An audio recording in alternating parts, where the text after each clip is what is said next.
Bonjour.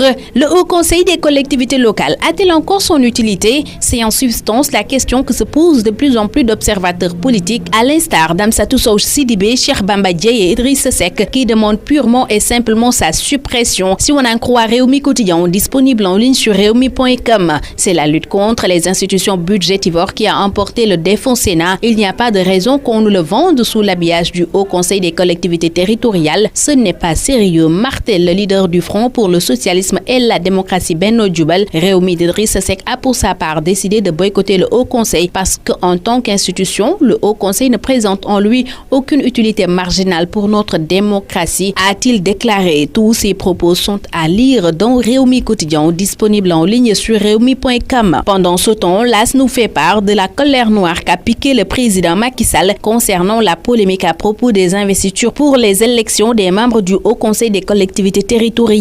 Je suis le seul arbitre et je ne tolérerai aucune liste parallèle, a dit le chef de l'État selon l'AS. L'observateur précise que c'était au cours de la réunion du secrétariat exécutif national de l'APR. Je ne veux plus entendre parler de leader, a aussi déclaré le chef de l'État, qui a aussi dit ne vouloir aucun candidat de l'APR dans le département de Dakar. Macky tend ses hommes, titre par conséquent ce journal. Macky casse tout chez les apéristes de Dakar, voit pour sa part le Populaire, qui indique que le président douche les ambitions des leaders de Dakar. Le président de l'APR a décidé de ne pas présenter de liste pour le Haut Conseil des collectivités territoriales dans le département, précise ce journal. Le journal Enquête revient sur la prestation de serment de Seynabou Ndiaye Diakhaté et barre sa une Lantine Afingom Keïta, car d'après ce journal, Seynabou a promis de consacrer 80% de son action au travail et 20% à la communication. L'ordonnance de Nabou barre sa une le quotidien qui parle de pondération, de courtoisie et de communication. Seynabou Ndiaye Diakhaté va mettre la pédale douce si on en croit Walf Quotidien. Retour dans Réumi Quotidien où l'on s'intéresse à la refonte du fichier électoral et la session extraordinaire de l'Assemblée nationale au cours de laquelle un consensus a fait défaut. On peut dire que les hommes politiques du pouvoir et de l'opposition ne sont jamais d'accord sur rien, indique l'analyste de ce journal, qui note cependant que cela ne serait pas exact. À la veille de chaque élection importante, plus précisément 6 mois avant, pour être en phase avec les directives de la CEDEAO, la classe politique a pour coutume de se réunir pour discuter du fichier électoral, notamment de son nécessaire toilettage. Cette année, l'opération ainsi tentée a échoué ou presque. En tout cas, sur les 12 points soumis, 8 ont fait l'objet de consensus, 2 de réserve et 2 de désaccord, d'après Hassan Somb, à lire dans Réumi Quotidien, disponible sur réumi.com. Le projet adopté, l'opposition râle, note pour sa part Enquête, qui revient sur l'adoption par l'Assemblée nationale de cette loi sur le fichier électoral. Walf Quotidien parle de l'élection présidentielle de 2019 et informe à sa une que Karim Wade et Abdoul Mbaye seront bientôt écartés. L'invalidation de leur candidature se précise selon ce quotidien qui donne plus de détails à sa page 3. À la page 2 du quotidien, l'on informe que le juge maintient Imam Daou en prison. Accusé d'apologie du terrorisme, l'imam et ses co-inculpés avaient introduit une demande de mise en liberté provisoire qui a finalement été rejetée selon ce journal. Le journal La Tribune informe pendant ce temps que l'IPRES est en zone de turbulence.